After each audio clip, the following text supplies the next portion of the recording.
Muchos crecimos escuchando que para ser perdonados debíamos acudir a un sacerdote, arrodillarnos, confesar nuestros pecados uno por uno, recibir una penitencia, y así, como por un acto mecánico, quedábamos limpios. Nos enseñaron que esa era la voluntad de Dios, que Jesús había delegado ese poder a ciertos hombres, y que fuera de esa confesión no había verdadero perdón. ¿Pero de dónde viene realmente esta práctica? ¿Es bíblica? ¿La enseñaron Jesús o los apóstoles? ¿O es una tradición que fue añadida siglos después de que el Evangelio fuera proclamado con poder y claridad? Para entender el origen de la confesión auricular, es decir, confesar los pecados en privado a un sacerdote, tenemos que retroceder en la historia, porque en los evangelios no hay rastro alguno de que los discípulos se confesaran entre ellos de forma ritual. En ninguna parte se menciona que Pedro, Juan o Pablo montaran un confesionario, y mucho menos que exigieran una penitencia o absolución como parte de un sistema eclesiástico. Lo que encontramos en el Nuevo Testamento es otra cosa. Una relación directa y transparente entre el pecador arrepentido y Dios. Durante los primeros siglos del cristianismo, los creyentes entendían que el perdón venía por medio de la fe en Jesucristo y el arrepentimiento sincero. En Hechos capítulo 3, versículo 19,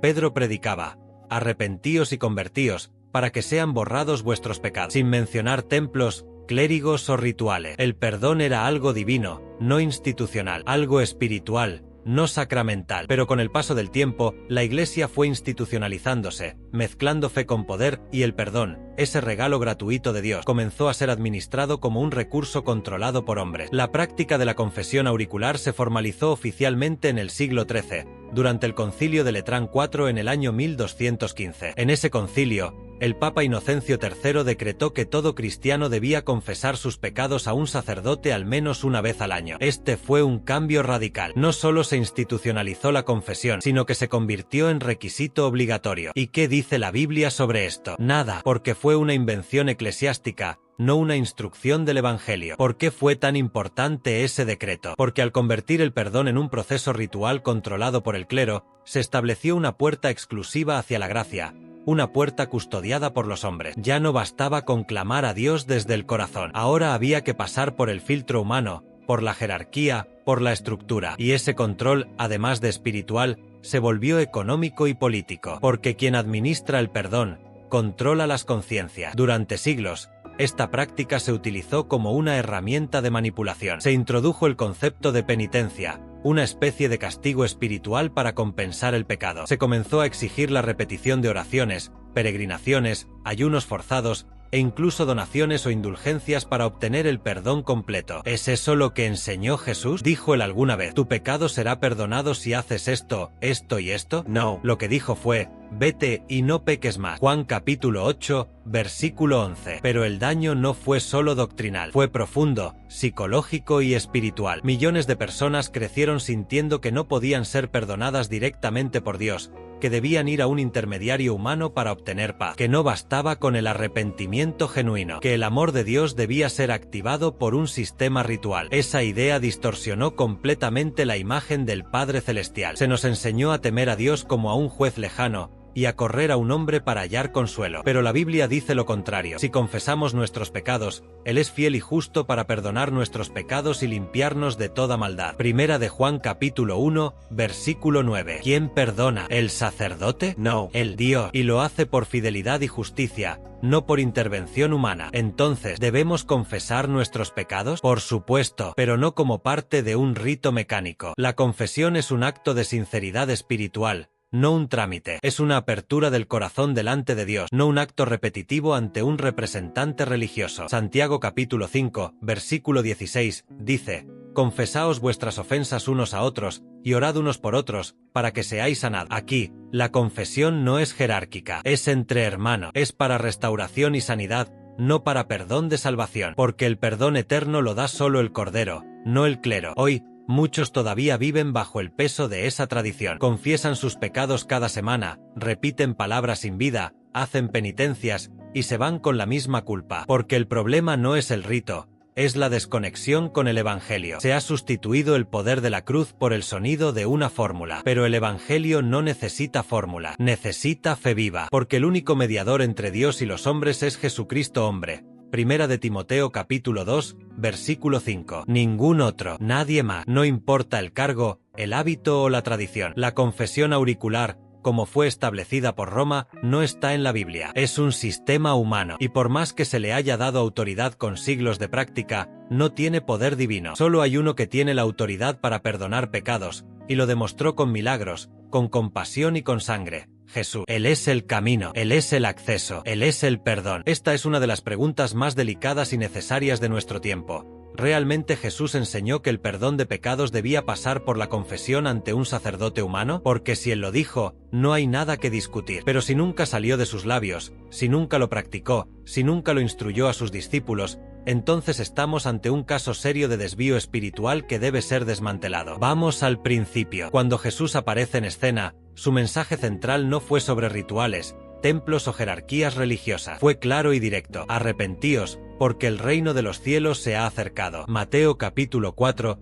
versículo 17. Él no dijo: id al sacerdote para que os perdone. Él dijo: arrepiéntanse. El arrepentimiento no era un procedimiento externo, era un acto del corazón, un cambio interior, una ruptura con el pecado, y una fe naciente en la misericordia de Dios. En todos los evangelios, Jesús nunca instruye a nadie a confesar sus pecados ante un ser humano. Sí sanó, sí perdonó, sí confrontó, pero cuando perdonaba, lo hacía directamente. Tus pecados te son perdonados, le dijo al paralítico, Marcos capítulo 2, versículo 5. No le pidió que confesara cada error delante de Pedro, no lo envió al templo, no lo mandó a cumplir una penitencia. Lo que vemos es el poder soberano del Hijo de Dios actuando sin intermediario. ¿Y qué hicieron los fariseos al escuchar esas palabras? Lo acusaron de blasfemia. ¿Quién puede perdonar pecados sino solo Dios? Marcos capítulo 2, versículo 7. Ellos entendieron el mensaje. Jesús se estaba atribuyendo una función divina, pero en lugar de corregirlos,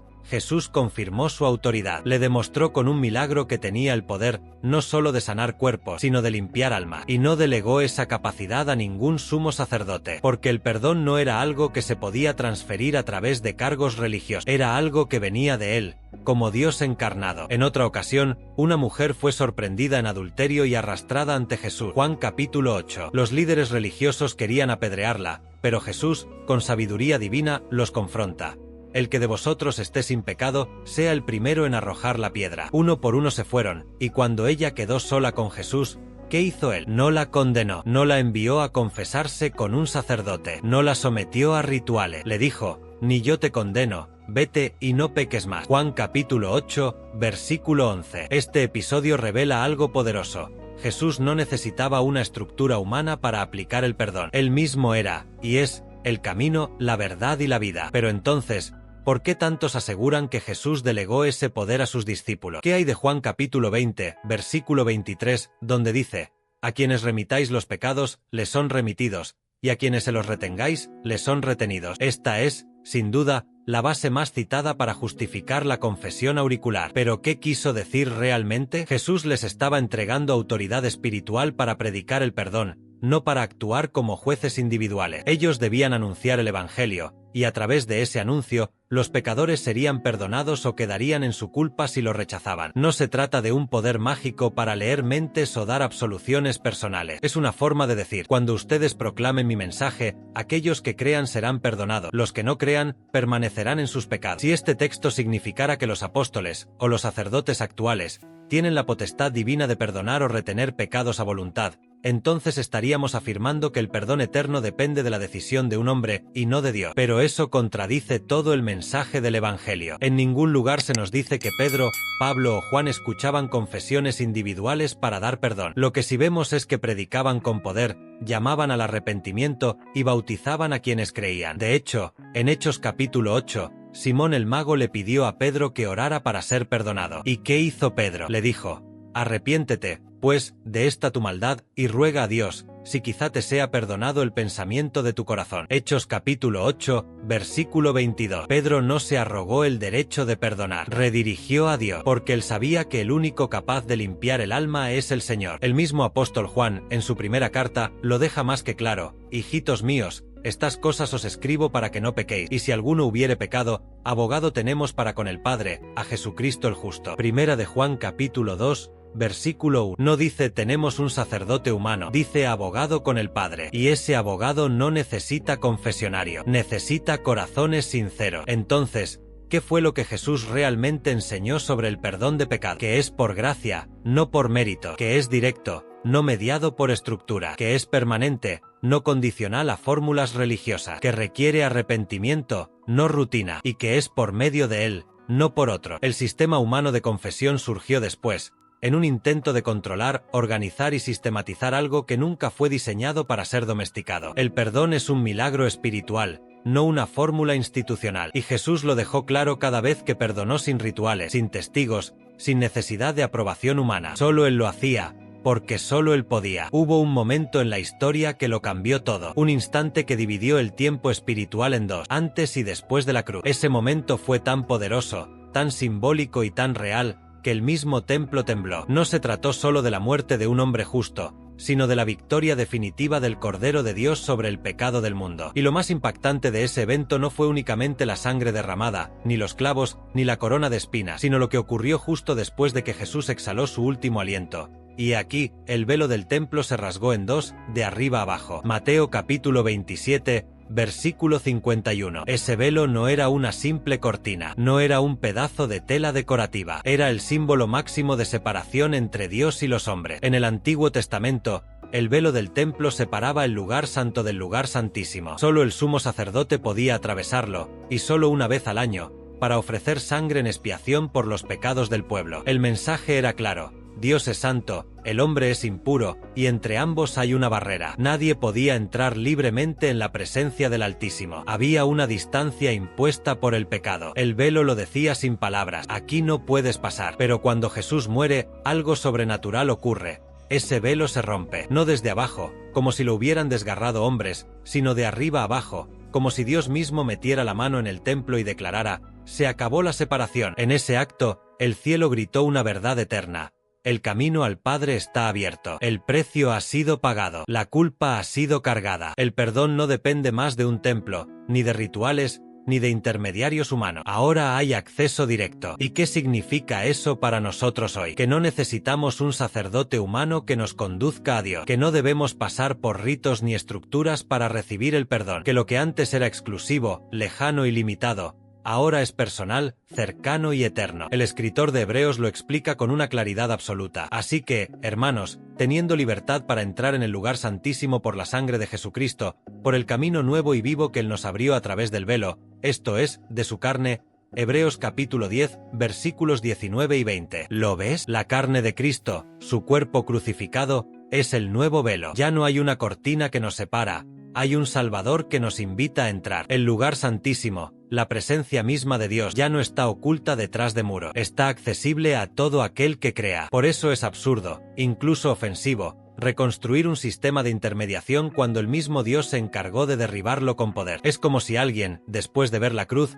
se atreviera a volver a coser el velo, punto por punto, intentando restaurar lo que Cristo anuló para siempre. Pero muchos, incluso hoy, viven como si el velo aún estuviera intacto. Siguen creyendo que necesitan confesarse con un hombre, que deben contar sus pecados a alguien con una túnica especial, que solo así obtendrán perdón. Pero ¿cómo puede eso tener sentido si el mismo Hijo de Dios abrió un camino directo con su sangre? ¿Cómo puede alguien decir que el acceso al Padre está restringido cuando el Evangelio clama lo contrario? La palabra es categórica. Porque no entró Cristo en el santuario hecho de mano, figura del verdadero, sino en el cielo mismo para presentarse ahora por nosotros ante Dios. Hebreos capítulo 9, versículo 24. No necesitamos templos, porque Él es nuestro templo. No necesitamos mediadores humanos, porque Él es nuestro mediador. No necesitamos más sacrificios, porque su sangre fue suficiente. Y lo más hermoso, no hay que esperar turno, no hay que pedir cita, no hay que pasar por filtro, solo hay que entrar. ¿Y cómo se entra? Con un corazón sincero, con un espíritu quebrantado, con fe en el nombre que está sobre todo nombre, no con repeticiones mecánicas, no con penitencias humanas, no con sistemas religiosos. Acerquémonos, pues,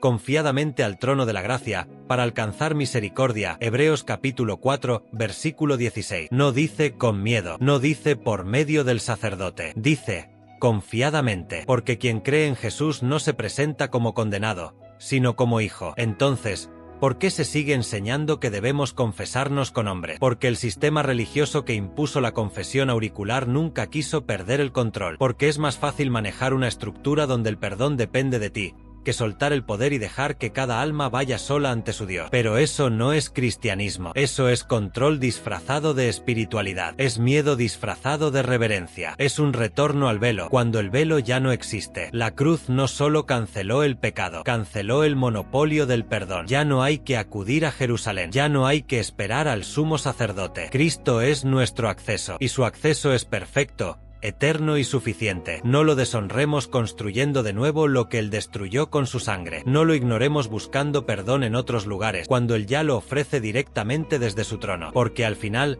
el velo no fue un accidente, fue un mensaje, un grito divino que dice: ven, ya no estás separado, ya no necesitas otro, yo abrí el camino, solo entra. Una de las bases más utilizadas para justificar la confesión auricular y el poder sacerdotal de perdonar pecados es una frase dicha por Jesús a sus discípulos: a quienes perdonéis los pecados, les son perdonados, y a quienes se los retengáis, les son retenidos. Juan capítulo 20, versículo 23. A simple vista, parece una transferencia de poder, como si Jesús hubiera delegado en los apóstoles la autoridad de absolver o condenar. ¿Pero eso es realmente lo que quiso decir? ¿Se convirtió Pedro en un confesor? ¿Anduvo Juan con una lista de penitencias? ¿O estamos ante una mala interpretación que ha servido para sustentar un sistema que no nació del corazón de Dios? Volvamos al momento en que Jesús pronuncia estas palabras. Es después de su resurrección. Él aparece en medio de los discípulos, les muestra sus manos y su costado, y luego sopla sobre ellos el Espíritu Santo. Es un momento glorioso, íntimo,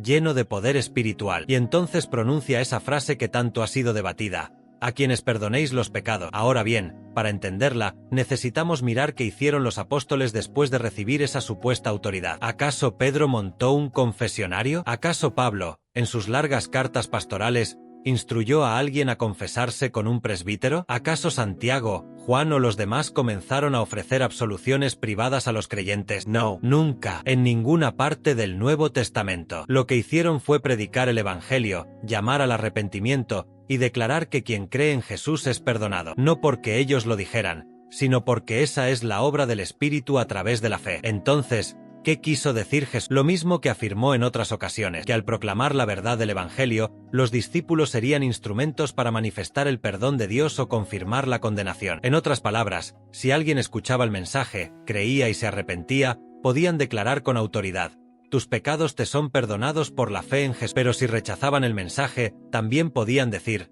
tus pecados permanecen contigo. No era un poder autónomo para decidir quién merece perdón. Era un encargo de proclamar lo que ya Dios había establecido. Esto se confirma en Mateo capítulo 16, versículo 19, donde Jesús le dice a Pedro: te daré las llaves del reino de los cielos, y todo lo que atares en la tierra será atado en los cielos, y todo lo que desatares en la tierra será desatado en los cielos. Más tarde, en Mateo capítulo 18, se lo repite a todos los discípulos. ¿Significa esto que podían perdonar a quien quisieran? No. Significa que al enseñar la verdad del reino, ellos tenían la autoridad de abrir o cerrar la puerta mediante el mensaje que anunciaban. Si alguien aceptaba la palabra, el reino se abría. Si la rechazaba, quedaba fuera. Piénsalo así. No eran los apóstoles quienes decidían el destino eterno de las personas. Era la respuesta de cada corazón al Evangelio la que definía si estaban perdonados o no. Ellos eran embajadores, no jueces. Eran portadores de un mensaje, no distribuidores de perdón a conveniencia. Como dijo Pablo en 2 de Corintios capítulo 5, versículo 20. Así que, somos embajadores en nombre de Cristo, como si Dios rogase por medio de nosotros. Os rogamos en nombre de Cristo, reconciliaos con Dios. Este texto es crucial. Pablo, el gran apóstol de los gentiles, no se coloca como mediador, sino como embajador. Él no dice: vengan a mí para ser perdonados. Dice: reconcilíense con Dios. Y esa reconciliación no se lograba mediante una confesión auricular, sino por medio de la fe en Cristo y el arrepentimiento del corazón. Así de simple, así de poderoso. El error ha sido confundir autoridad para predicar con autoridad para perdonar. Confundir la proclamación del perdón con la administración del perdón. Pero la Escritura no deja lugar a dudas. El perdón es obra exclusiva de Dios. Como dice el Salmo 103, versículo 3, Él es quien perdona todas tus iniquidades. ¿Quién? ¿El sacerdote? No, Él, solo Él. Además, si los apóstoles realmente hubieran entendido que podían perdonar pecados como acto sacramental, lo hubieran enseñado, lo hubieran practicado y lo hubieran institucionalizado. Pero no lo hicieron. Al contrario, pusieron el énfasis en la fe, en la gracia, en la obra completa de Jesús. Cuando alguien pecaba, como en el caso del hombre que cometió incesto en Corinto, Pablo no dijo: llévenlo a confesar sus pecados al líder espiritual. Dijo: que sea corregido, que se arrepienta, que vuelva a la comunión si ha mostrado fruto de ese arrepentimiento. Ver 2 de Corintios capítulo 2. No hay rastro alguno de confesión auricular. El verdadero poder que Jesús dio a sus discípulos no fue el de perdonar a su antojo, sino el de anunciar el perdón ya disponible en Cristo. Es como si el cielo les dijera: cuando ustedes hablen en mi nombre, el que crea será salvo, y el que no crea será condenado. Y así fue. Pedro predicó en Pentecostés, y 3000 fueron perdonados, no porque se confesaron con él, sino porque se compungieron de corazón y creyeron. Hechos capítulo 2, versículo 37 al 38. Ese sigue siendo el patrón, el mismo mensaje, la misma verdad. El perdón no se administra desde un confesionario, se recibe desde el trono de la gracia, se activa con fe, no con fórmula, se confirma con arrepentimiento, no con repetición de oraciones, y se sella con el Espíritu, no con una absolución humana. Por tanto, la autoridad que Jesús dio a sus apóstoles no fue sacerdotal ni clerical, fue una autoridad apostólica para abrir el reino con palabras de vida, para anunciar el único camino, para gritar al mundo que el pecado ya tiene respuesta: Jesucristo, y solo Él. A lo largo de la historia, la humanidad ha tenido una inclinación peligrosa: convertir lo divino en institucional y lo espiritual en ritual. Cuando Dios envió a su Hijo al mundo, lo hizo para restaurar una relación directa, viva y sin barreras entre el Creador y su criatura. Pero con el paso del tiempo, esa relación fue nuevamente secuestrada por sistemas humanos que colocaron intermediarios entre el alma y Dios. Y quizás uno de los errores más sutiles y destructivos ha sido este: sustituir a Cristo con hombre. Jesús vino a ser el único mediador, no uno entre muchos, no uno temporal, no uno opcional, porque hay un solo Dios, y un solo mediador entre Dios y los hombres, Jesucristo hombre. 1 de Timoteo capítulo 2, versículo 5. No hay lugar para ambigüedades, no hay margen para estructuras paralelas, no existe otro nombre, otro cargo, otro rol que tenga la autoridad de colocarse entre el pecador y su redención. Sin embargo, hoy millones de personas siguen creyendo que necesitan de otro ser humano para ser perdonados. ¿Por qué es tan grave esto? Porque desplaza a Cristo de su lugar central, porque cambia la gracia por el sistema, porque hace que el pecador ponga su fe en el hombre, en lugar de en el Salvador. Y al hacer eso, se diluye el poder del Evangelio. La cruz se convierte en un símbolo decorativo, en lugar de ser el altar definitivo del perdón. El trono de la gracia es reemplazado por un confesionario. El cordero inmolado es opacado por un funcionario religioso. Y lo que debería ser una relación íntima y liberadora, se convierte en una rutina pesada, repetitiva, sin transformación real. Pero este no es un problema moderno. Ya en tiempos del Nuevo Testamento, Pablo vio que algunos comenzaban a levantar hombres en lugar de Cristo. En 1 de Corintios capítulo 1, versículo 12, se queja: yo soy de Pablo, yo soy de Apolos, yo soy de Cefas, yo soy de Cristo. Y luego responde con una pregunta poderosa: ¿acaso está dividido Cristo? Fue crucificado Pablo por vosotros. Pablo sabía que el centro debía ser Jesús, no los líderes, no los predicadores, mucho menos una figura sacerdotal que actúe como mediador del perdón. Sustituir a Cristo por hombres no solo distorsiona la doctrina, rompe la intimidad con Dios, porque en lugar de correr a los brazos del Padre, el creyente corre a la estructura. En lugar de hablarle directamente a Dios con un corazón arrepentido, repite fórmulas dictadas por otro. En lugar de confiar en la sangre de Cristo como el único precio suficiente, confía en una serie de actos humanos para sentirse limpio. Pero eso no es el Evangelio, eso es religión. Y la religión sin Cristo no tiene poder para salvar. Jesús no vino a fundar una institución, vino a establecer un reino. No vino a entregar una serie de ritos, sino a abrir un camino. No vino a enseñar confesiones auriculares, sino a derribar el muro de separación con su sangre. Por eso dijo con tanta fuerza: nadie viene al Padre, sino por mí. Juan capítulo 14, versículo 6. No dijo por medio del sacerdote, ni por medio del templo, ni por medio del sistema. Dijo: por mí. Cualquier intento de interponer a otro en ese camino es una traición al corazón del Evangelio. El peligro de sustituir a Cristo con hombres también se manifiesta en el temor, porque cuando se le enseña al creyente que necesita de otro para ser perdonado, se crea una dependencia emocional, espiritual y hasta psicológica. Se introduce la idea de que Dios está lejos, inaccesible, enojado, y que solo a través de un intermediario puede ser alcanzado. Pero la Biblia dice lo contrario. Dice que Él está cercano a los quebrantados de corazón. Salmo 34, versículo 18. Que sus oídos están atentos al clamor del justo. Que cuando uno se humilla y se vuelve a Él, lo encuentra. No necesita un canal humano, solo necesita fe verdadera. Y más aún, cuando el perdón depende de hombres, se presta para el abuso. Porque quien cree tener el poder de absolver, también puede controlar, manipular, exigir y hasta comerciar con el alma. La historia está llena de ejemplos de cómo se usó la confesión para obtener poder sobre multitudes. ¿Acaso no fueron las indulgencias una forma de comprar el perdón? ¿No se decía que con cada moneda en el cofre, un alma salía del purgatorio? ¿Y no fue esa corrupción la que provocó una de las mayores crisis de la Iglesia? Todo empezó cuando el perdón dejó de ser un regalo y se convirtió en una transacción. Por eso, hoy más que nunca, debemos regresar al origen, volver a mirar la cruz, volver a escuchar la voz del Maestro que dice: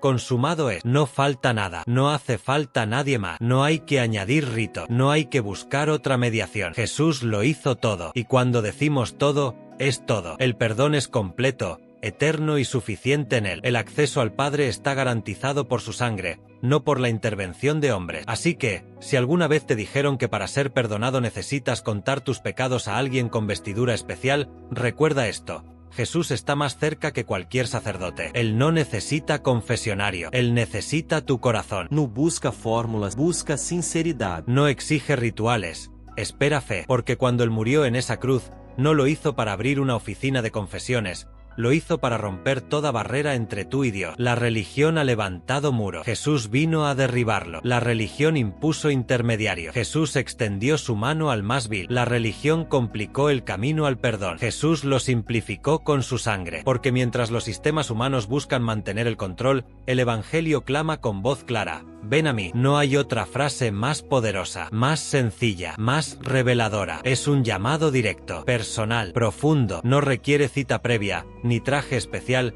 ni aprobación eclesiástica. Solo un corazón quebrantado que reconozca su necesidad de perdón. Y es que el problema nunca ha sido que el pecador quiera esconderse. Eso es natural desde el Edén. Adán se escondió detrás de los árboles porque su culpa lo consumía. El verdadero drama es que, siglos después, muchos siguen escondiéndose, pero ahora detrás de rituales vacíos, estructuras rígidas y sacerdotes que dicen representar a Dios, cuando Dios mismo ya se hizo accesible en Cristo. La confesión no fue diseñada como un acto mecánico ante otro hombre. Fue pensada como una entrega íntima, cruda y verdadera, directamente al Padre. David lo entendió antes que mucho. Un hombre que pecó con gravedad, adulterio, engaño, asesinato, pero en lugar de buscar a un intermediario, corrió a lo único que podía sanarlo: la misericordia de Dios. Contra ti solo he pecado, y he hecho lo malo delante de tus ojos. Salmo 51, versículo 4. No dijo pecado contra Natán, o contra el templo, o contra el sacerdote. Dijo: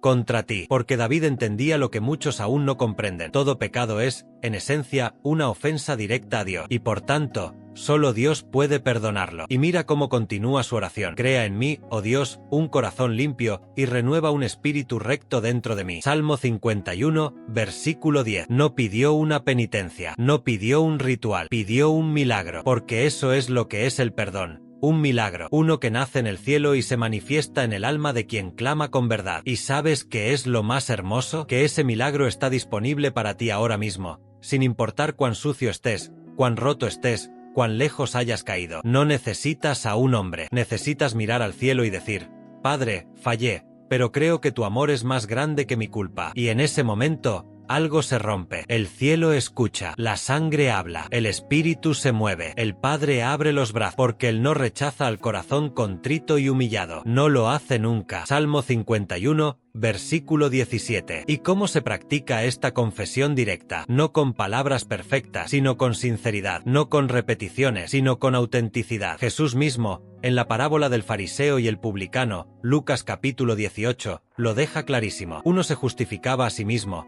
el otro bajaba la cabeza y decía: Dios, sé propicio a mí, pecador. ¿Y cuál de los dos fue perdonado? El segundo. ¿Dónde estaba el sacerdote? ¿Dónde estaba el rito? No existían. Solo estaba un hombre reconociendo su necesidad, y un Dios dispuesto a responder. Este es el Evangelio. Una relación sin barreras. No hay confesionario más poderoso que tu habitación. No hay altar más sagrado que tu corazón quebrantado. No hay momento más santo que aquel en que, solo tú y el Padre, se encuentran en verdad. Porque él no busca actores, busca hijos. Y los hijos no necesitan pedir audiencia, solo necesitan entrar. Acerquémonos, pues, confiadamente al trono de la gracia. Hebreos capítulo 4, versículo 16. Esa es la invitación que Dios te hace. No es una sugerencia, es una puerta abierta que espera por ti. Cuando Jesús enseñó a orar, no dijo: vayan con el sacerdote y que les enseñe a hablarme. Dijo, vosotros oraréis así. Padre nuestro, Mateo capítulo 6, versículo 9. ¿Te das cuenta de lo revolucionario que es eso? Jesús le enseñó al pueblo a dirigirse directamente a Dios como Padre. El título más íntimo, más cercano, más lleno de amor y autoridad. No juez, no rey, no señor distante. Dijo Padre, y eso lo cambia todo, porque quien ve a Dios como Padre,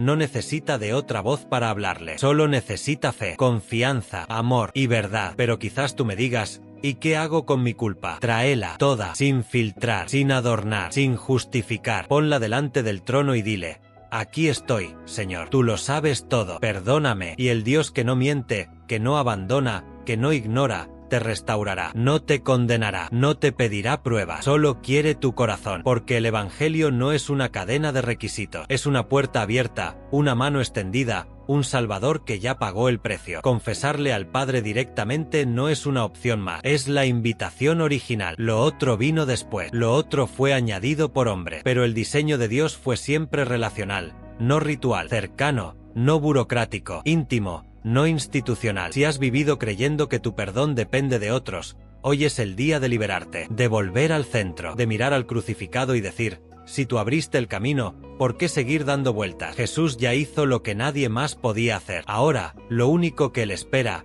es que venga, sin miedo, sin máscara, sin intermediario.